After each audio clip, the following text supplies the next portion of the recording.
Future Growth and Vision Network. This is my Car Chat podcast.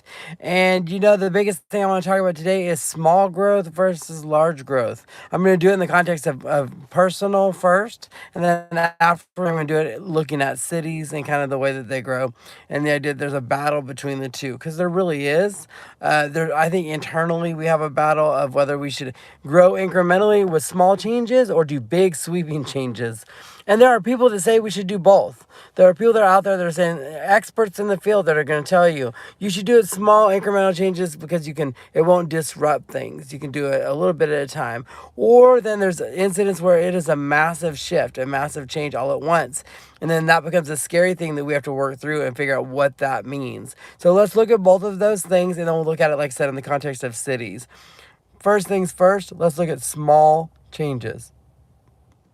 So, when you are looking at small changes, one of the things you have to do is figure out what needs changing. So, the first part is an analysis. You need to look at what you have that you need to be different. And this is the season of Lent. So, people are doing a lot of reflecting. They're thinking about, their life and what they do and what they mean and all the things that they need to get accomplished. And so, they can look through there and go, this is where I need to be. This is the vision I have for myself. So these are the changes I want to make. Good example, I want to eat better. So let's say you want to eat better. Well, guess what? If you just all of a sudden go cold turkey, and let's say that your thing is I'm going to give up sugar. Well, then the question becomes, what has sugar in it? Well, when you start doing the research and figuring out what has sugar in it, you're about to be very sad. Why? Because a lot of things have sugar in it. So then how do you give up sugar? Do you do it in a massive way, which will then cause you to detox and have all kinds of things going on, or incrementally start taking things out and changing it? Maybe you have natural sugar versus like man-made sugar. Maybe you start to lessen the idea of carbs and all the things to get the sugar down some, increase your protein intake. Maybe you look at whole milk and butter versus, either margarine, which is not necessarily real, or some of the other like fake cheeses versus real cheeses and things like that. So there's ways that you can kind of eat healthier and eat better.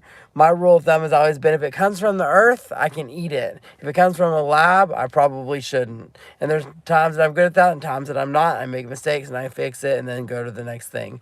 So health and wellness is a way that I can do small changes to hopefully have a large impact. Walking steps like that, instead of, I'm not going to run a super marathon or an Ironman the first week. I'm going to have to train and work on things and work my way up to get that done.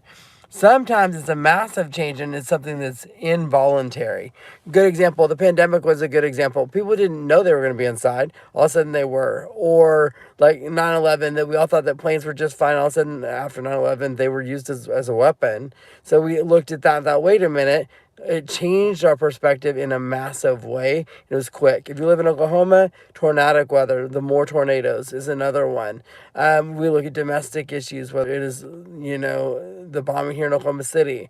So there's things like that that can change it. Or it could be a great change. Maybe you won the lottery. Maybe you just found out that, you get to marry your best friend. Maybe that you entered into a new relationship that is just amazing. Those big changes can be happy too, but at the same time, it's like, what do you do with that? How do you manage the fact that those changes are occurring and put in some context? Because a lot of times, all change has feelings associated with it. And then we make decisions based on those feelings. Now, there are more people that have more feelings and that make decisions based on feeling more, and some that don't. So that's also a good idea. Which one are you? Are you a decision maker that makes it based on passion and emotion and feelings? Or are you more pragmatic and just analytical? And sometimes a little bit of both works. I think it's great. I think you should have both things. But so we're looking at decisions. We also need to look at the costs and benefits of our decisions. I love a cost benefit analysis. I know it's such a business term, but the reality is the best way to make a decision is to make that little T and put costs on one side, benefits on the other, and start making a list. And if those costs are too high, you have to look at that and go, should I do that? I do that with buying a vehicle. I do that with relationships that I'm in.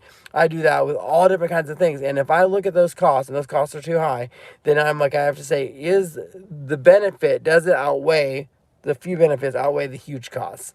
So I do find that an incredible way of making decisions. Also, a SWOT analysis, which is the strengths, weaknesses, opportunities, and threats. If you do that, you do like 4 or 5 strengths, 4 or 5 weaknesses. Then you put 4 or 5 opportunities where you can have things coming up, and then 4 or 5 threats to that opportunity. Then you have to take those weaknesses and those threats and figure out how to make them a strength or really work through them. And then emphasize your strengths and emphasize your opportunities because it's exciting for you to do that. Organizations do that a lot. Institutions do that a lot. I think a lot of groups do that. Personally, it's great to do it because you can really look at yourself, but you have to be completely honest in your decision making, which is absolutely important. So when you're making decisions, make sure that you are being forthright, make sure that you're being honest, and that you are not lying to yourself. Because if you are, it does not work. It does not work at all. You can do that in getting a new job. It's a great chance to do that. The different ways that we can make decisions are important.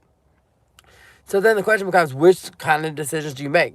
Big, grand decisions or small decisions? They tell you if you have had a major event, like a trauma or like a life event or even winning the lottery. They say wait about 6 months before you make a decision. Now, what happens if that the case is you have no home? Then you have to make a decision. You've got to do that. But if not, you have the time to sit down and really think it through. If you win the lottery, put that money away and then get a financial planner and really look at the way that that works instead of just start spending your money. Young kids that go into become NBA players and football players and NIL, they're young people that get a lot of money really quick. So they really need people to guide them through that because the decisions they're making at 17, 18, 19 are not financial decisions they're going to make in their late 20s or even 30s and 40s. So it's one of those things that are important for us to think about. Oh, wait, we need good decision making. So when we think of that, we need to, okay, that's important. If it's incremental, if it's smaller decisions, what can I do today to get me towards a goal? Can I just do one thing or 2 things or 3 things? I wouldn't go more than 3 things. The reason why, one, I have a hard time multitasking. Let me just be honest with you. I don't multitask well. It's not my jam. I'm not good at it. And I think it's somewhat of a lie. I think people say they can do it, but they really can't. Because I think when you're multitasking, you're trying to focus on 2 different things and you really are not giving each thing your full attention. So I don't see that multitasking is a reality. I think people say they can do it. I think they act like they can do it, but I don't know that it's really something they can do in a good way with the best results to be an expert at both things or all the things that they're working on. Now, do you have to walk and chew gum at the same time sometimes? Yes, and I think it's important. So there's ways that we work around that or bring people in that can do it. So now let's look at cities for a second because this is a battle in my home city. I live in Norman, Oklahoma, so we're having these conversations right now about development and growth. And we brought an organization in. It's called Strong Towns. They came in and their premise is ultimately that big corporate development comes in that you can pay an incentive to does not make as much money as small development, right? Which per square foot is not wrong. It's true. Small development, small businesses, also they're deeply tied to the community. The relationship to the community is important. So when they're, supporting a local team or doing something locally, they're doing it right away, right there with you, and their success is tied to the success of the city. So small businesses are deeply tied to communities. Now at the same time, when I do note that it is called Strong Towns. So I think Norman thinks of ourselves as a town sometimes, which is that we are not a town. We are a small city. And I think that is a distinction, a nuance that we need to remember. Why? Because ultimately, a city needs both large-scale development, large-scale businesses, and a vibrant small business community, vibrant art community. We need the holistic approach. The reason, particularly in Oklahoma, for you guys that don't know and you're not from here, we run our cities on sales taxes. So all of our cities are funded by sales tax. It's a state law. It was a god awful law when they did it. But if they didn't do that, then what they would do is they do property taxes. So ultimately, they do it via sales tax. So if you don't have businesses that are creating sales tax, you don't have any way to fund your city very well. You can do it by grants, you can do it by other things like that, but it's very difficult. So if you don't have large scale developments that are bringing in sales tax, your city's not being funded. I mean, so small businesses work great. They work fantastic for small towns and small cities. A good example, Slaughterville. Slaughterville, Oklahoma is a city, there's 2 cities south of us. It's just getting started. It's kind of birthing itself. At that point, I'm like, they need small businesses because they need small businesses to build the culture, build the thing around it, and build the identity that they have. I think it's important. Then you have Noble. Noble's just a little bit north of there. They actually are growing quite a bit. They're 8,000 residents, and they're going to continue to grow. They actually they have a downtown area, could use a little revitalization, I'm just saying. But they also need large scale businesses in that area to pay for the fact that they're growing. Because they're going to grow no matter what. But if they don't have the money to do it, they're going to their city budget's going to drop. So it's not going to function, it's not going to work. So they've got to have revenue coming in, and they can't do it based on water meters. They can't do it based on gas meters. They can't do it based on what little revenue they have coming in, because their business is not as large scale as it needs to be. And the unique thing about them is they are connected to Norman. Norman, on the other hand, the reality, the truth about Norman is that we have large scale businesses and large scale developments funding our city and funding the ability for our city to go after small scale developments and small businesses. We could not fund Norman with small businesses alone. It could not happen. Not at the size we are now. Back when we were smaller, we could. It was a possibility. Currently, there is no way that Norman, Oklahoma would survive with small businesses and small development alone. Not at the growth rate that we're at. So what have we done? What we've done is we still are reinvesting in downtown web because downtown is amazing. We're working on streets. We're beautifying things. We're making things two-way. We're doing the investment in downtown. It is an art district. It's beautiful. It's incredible. The people that work there are amazing. There's a lot happening that are is phenomenal downtown. They're incredible. However, the funding of all of the city, which is a good-sized city, by the way, in square miles especially, is being funded by University of North Park, the original, the OG, not the new one. The new one is going to be a minute. But the original University of North Park. And then a lot of development. It's Walmart. It's Ed Noble Parkway. It is, all these big companies that are bringing a lot of sales taxes to fund the city. Downtown is important. We're making sales taxes from them. They are helping a lot as well. I would love to see a breakdown. So if we have our economists that are doing things, please break it down from small businesses versus large businesses and just put it out on paper and say, let's see how much is coming in from large corporate chains versus our independent small businesses and see what that looks like so that we have a real looking number. I think that's important. Hello. So ultimately, this is something that we really are looking at and going, okay, what does that look like? Now, I'm going to tell you right now, South Norman is about to boom with the amount of development. We've got Target going in there. We've got, I heard of Lowe's. We've got chains going in down there. But the south part of Norman, when that does boom and when that opens up, is going to be bringing in a lot of tax revenue from southern part of the state coming up from the south, which ultimately is going to hurt Noble a little bit, except we're going to get full. Then we're going to go into Noble, so it will go there as well. So it will work out eventually, but we will be bringing revenue in to our area to fund the rest of Norman. Will we need small businesses? Yes, because we're going to have developments that have, housing at the top and small business spaces on the bottom. Do I want more? Yes. Do I want entrepreneurship? Absolutely. Do I want you to try and start new businesses? Yes. We have spaces for you to do that. That is important. I think I want to have balance of large business and small businesses. So I always am saying, create a small business, try something new. Let's do it. art and creativity and music and film and all those things, we are known for that.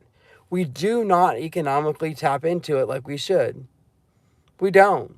We don't promote ourselves as an art music city. We don't until the music festival, until medieval fair, until some of the festival seasons we start to talk about, but we don't talk about it all year long. We don't really identify as that. Today I just did a video on the fact that we have more book clubs than anywhere else that I've ever seen. We are a book club city. It is wild. And I said, I think we're the world capital of book clubs. We got independent book clubs all over the place. We have runners. We have amazing students that are coming in. So we have these things that are happening, but we need balance. So when we get into a fight over the purists, we're either all small business or all large businesses. No, we need both. And I'm like, so there's times you're going to make a decision that you're going to piss somebody off. You're really going to make them mad. Why? Because guess what? Small business people are not going to be happy that you're advocating for large businesses. And large businesses are not going to be happy that you're advocating for small businesses. But guess what? Get over yourselves, business people, because we need to make this happen. Because this city is not shrinking. This city is not slowing down. It is not going away. It is not going to stop growing. It is not going to stop thriving, no matter what. It just isn't. Where it's located, the fact that people are moving here, we are going to grow. It is important that we grow, and it's important for everyone around us that we grow. It's important for our region that we grow. So we need balance. So yes, advocate for small business. Yes, advocate for my downtown. And I will do that always because I love my small business people. I really do. But I will also advocate for large-scale development. I will also advocate for big city stuff that we need because we're the third largest city in Oklahoma. So we have to start thinking like a city. We kind of have to put that small town mindset that we've had in a little box and say we're not only that anymore. We are that. That is our origination. That's our history. But we are not that anymore.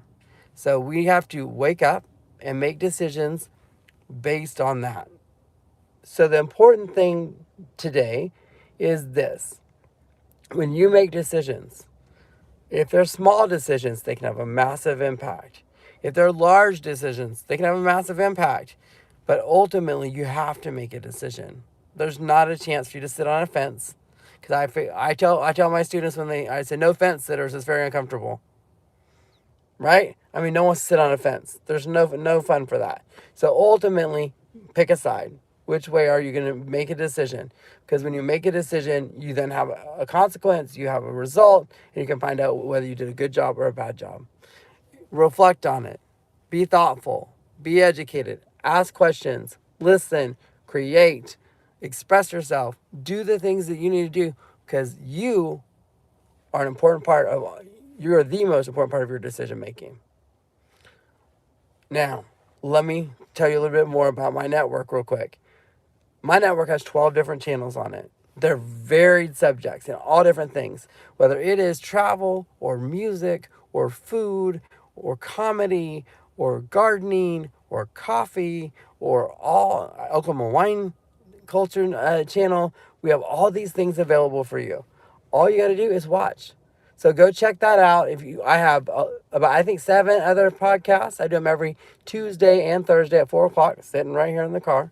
So you can go ahead and get on here and check that out. Become a subscriber. I would love for you to subscribe. I appreciate that. Why? Because it's what keeps it going.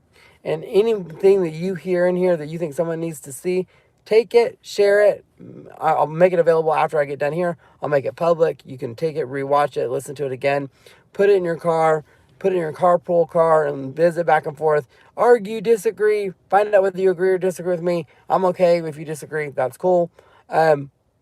Say, yeah, I agree with him, or no, he's full of crap. I mean, it's fine. That is part of why I put this out there, for you to pick it apart or to agree with it or to think about it or just debate it in your head and really analyze it and figure out whether it's something you agree with or not. Thank you so much. I appreciate you all. I appreciate everybody that came on here. You watched, you like it, and you are incredible. You are amazing, and I could not do this without you. Keep watching. I'll be back again next Tuesday.